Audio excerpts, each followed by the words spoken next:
ہم کو روک نہ پائے گی جو حق کی راہ میں آئے گی، دیوار گرا دی جائے گی۔ ہاں ہم کو روک نہ پائے گی جو حق کی راہ میں آئے گی قرار دی گئی۔ خلیفہ اول کے زمانے میں بھی سنت ممنوع تھی، سنت نقل نہیں ہو سکتی تھی، نشر نہیں ہو سکتی تھی، لکھی نہیں جا سکتی تھی۔ خود انہوں نے اپنی بیٹی سے کہا کہ وہ جو میں نے احادیث لکھی ہوئی ہیں 500 حدیث تاریخ میں ہے، یہ سب تاریخ میں ہے اور اہل سنت معتبر کتابوں میں، کوئی اختلافی بات بھی نہیں کر رہا۔ جو 500 حدیث میں نے لکھی ہوئی وہ لے کے آؤ، اور جب وہ لے کے آئیں تو جناب ابوبکر نے تمام احادیث کو جلا دی۔ یہ علم تو یہ تھا، اسے جلا رہا، علم جل گیا۔ دوسرے خلیفہ کے دور میں کیا ہوا؟ انہوں نے تو اپنا جمع کیا ہوا علم جلایا۔ کیوں جلایا؟ شاید اس میں جو بعد میں آنے والے لوگ توجیہ کرتے ہیں، وہ انہوں نے خود یہ نہیں کہا، انہوں نے کہا تھا ہمیں اس کی ضرورت نہیں، اس لیے جلا رہے ہیں۔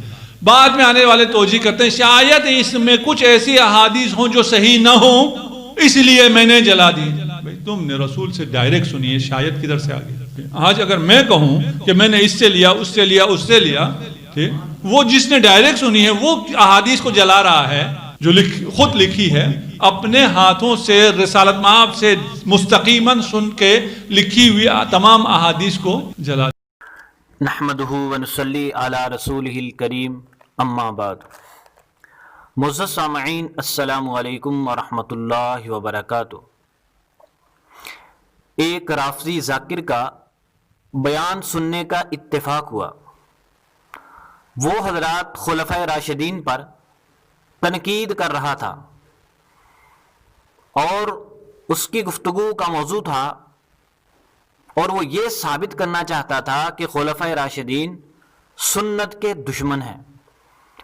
نہ تو یہ سنت لکھنے دیتے تھے، نہ نقل کرنے دیتے تھے، اور نہ ہی آگے پھیلانے دیتے تھے، اور یہی کہتے تھے کہ ہمارے لیے کتاب اللہ کافی ہے۔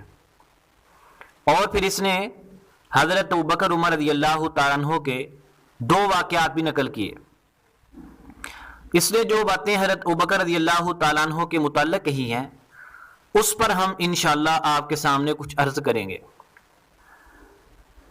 اس نے پہلی بات تو یہ کہی کہ خلیفہ اول حضرت ابوبکر کے زمانے میں نہ تو سنت نقل ہوتی تھی، اور نہ ہی لکھی جاتی تھی، اور نہ ہی لوگوں کو پھیلانے کی اجازت تھی۔ یہ اس کا کتنا بڑا جھوٹ ہے۔ یہ لوگ صحابہ کرام کی دشمنی میں اتنے اندھے ہو چکے ہیں کہ جھوٹ بولنے سے بھی گریز نہیں کرتے۔ حضرت ابوبکر رضی اللہ تعالیٰ عنہ کے زمانے خلافت میں نہ صرف دوسروں کو روایات بیان کرنے کی اجازت تھی، بلکہ آپ خود بھی احادیث مبارکہ بیان کرتے تھے۔ مشہور اہل سنت عالم حضرت امام محی الدین نووی رحمۃ اللہ علیہ نے لکھا ہے، روی علی صدیق رضی اللہ تعالی عن رسول اللہ صلی اللہ علیہ وسلم 100 حدیث و42 حدیثا۔ فرمایا حضرت ابوبکر صدیق رضی اللہ تعالیٰ عنہ نے نبی پاک صلی اللہ علیہ وسلم کی جو روایات بیان کی ہے ان کی تعداد 142 ہے، اور ان میں سے 6 روایات پر حضرت امام بخاری مسلم دونوں متفق ہیں، یعنی دونوں نے نقل کی ہیں، اور 11 احادیث حضرت امام بخاری اکیلے نے نقل کی ہیں، اور 1 روایت حضرت امام مسلم رحمۃ اللہ علیہ نے نقل کی ہے۔ تہذیب الاسماء واللغات جلد نمبر 2 صفحہ نمبر 182۔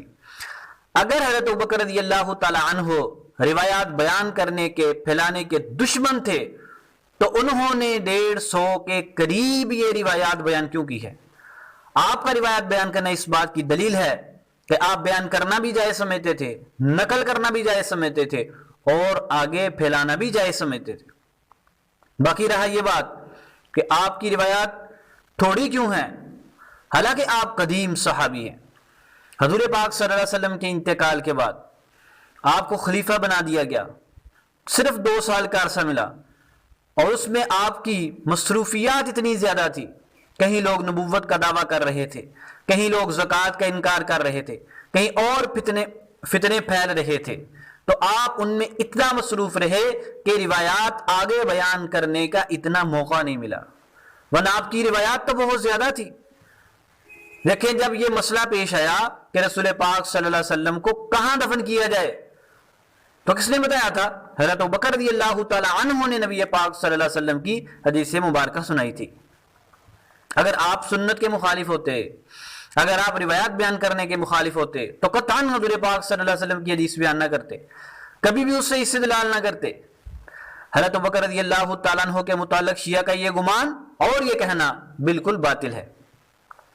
اچھا، دوسری اس نے بات رافضی نے یہ کہی ہے کہ حضرت ابوبکر رضی اللہ تعالیٰ عنہ نے 500 احادیث مبارکہ کا صحیفہ جلا دیا تھا، اور پھر اس نے یہاں پر 2 جھوٹ بولے ہیں۔ اب وہ رافضی کہتا ہے کہ حضرت ابوبکر نے تو یہ بات نہیں کہی، وہ تو یہی کہتے تھے میں کتاب اللہ کافی ہے۔ ہاں البتہ بعد والوں نے توجیہ کی ہے کہ اس میں روایات صحیح نہیں تھی۔ پھر اس نے اس جواب پر اعتراض کیا ہے۔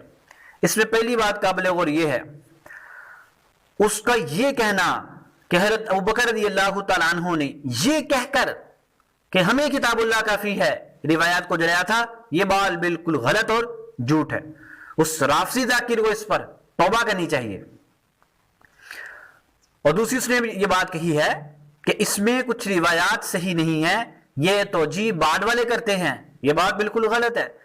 جب آپ نے تذکرۃ الحفاظ ذہبی میں حضرت ابوبکر کی وہ روایت موجود ہے، آپ نے حضرت عائشہ رضی اللہ تعالی عنہا سے فرمایا وہ صحیفہ لے کر آؤ 500 روایت والا، تو وہ لائن حضرت ابوبکر رضی اللہ تعالی عنہ نے جب اس کو جلانے کا ارادہ کیا تو حضرت عائشہ نے پوچھا اس کو جلانے کی وجہ کیا ہے، تو حضرت ابوبکر رضی اللہ تعالیٰ عنہ نے خود وجہ بیان کی، بعد کے بندے نے توجیہ نہیں کی۔ حضرت ابوبکر نے خود فرمایا کہ اس صحیفے میں کچھ روایات ایسی بھی ہیں کہ جو میں نے دوسرے لوگوں سے سنی ہیں اور میں نے ان کو قابل اعتماد سمجھا، میں نے ان پر اعتماد کیا، ممکن ہے وہ روایات ویسے نہ ہوں جیسے وہ لوگ بیان کر رہے ہیں۔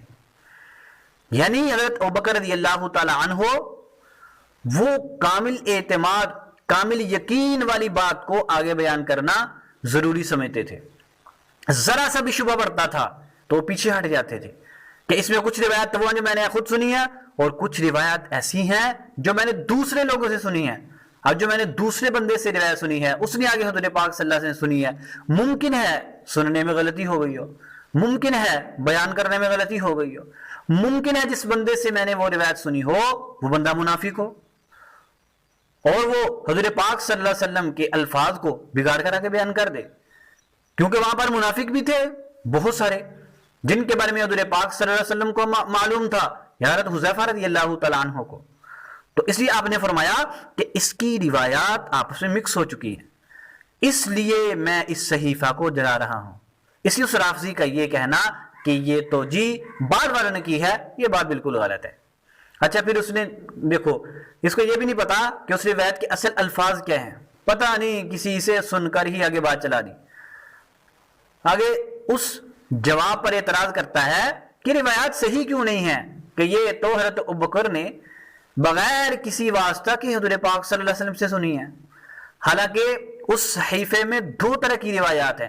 جو روایتیں آپ نے خود سنی ہیں ان کے متعلق حضرت ابوبکر نے تردد کا اظہار کیا ہی نہیں، آپ نے تو ان روایات کے متعلق تردد کا اظہار کیا تھا جو آپ نے دوسرے لوگوں سے سنی تھی۔ تو رافضی نے روایت کو پڑھا نہیں، جواب کو ادھورا دیکھا اور اعتراض کرنا شروع کر دیا۔ تو یہ لوگ اس طرح جھوٹ بول کر اور فراڈ کر کے لوگوں کو صحابہ کرام سے متنفر اور بدظن کرنے کی کوشش کرتے ہیں۔ ہم انشاءاللہ اللہ کے فضل و کرم سے ان لوگوں کا تعاقب کرتے رہیں گے۔